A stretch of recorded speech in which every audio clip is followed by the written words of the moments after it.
Roll number का काय phone number टाकी ते टाक बरं तुझ्या फोन मध्ये. ऐ सांग त्याला. अगं मम्मी पिंकी पास झाली. अरे पास मारू दे जाऊ दे, पास तर होणारच होती. टक्के किती पडले? 48%.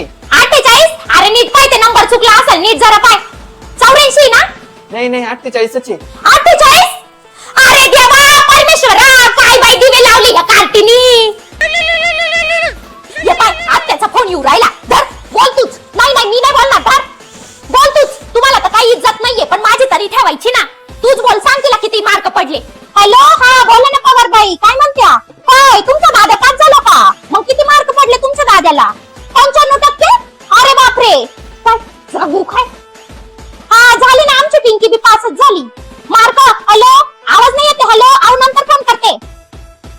काय त्यामुळे असं लोकांसोबत खोटं बोलावं लागतं. कोणत्या तोंडाने सांगू त्यांना? आता माय पोरीला 48% पडलेले. त्यामध्ये आई तर मार हुशार काय गाजवीत होती. माय पोरगी अशी, माय पोरगी कशी, ती बोर्डात पहिली येणार आहे. आली ना पार बोर्ड काढूनच वर आली तू. आता काय तुला कुठे सायन्सला ऍडमिशन नाही भेटणार. मला तर वाटतं कशाला कॉलेज करीती, सरळ ना शिवण क्लास लाव. बघू आता एखाद्या 2 वर्ष वाट पाहू, नाही तर सरळ तुझं लग्न गुरकून टाकू. बस मग आयुष्यभर फक्त भाकऱ्या खाते.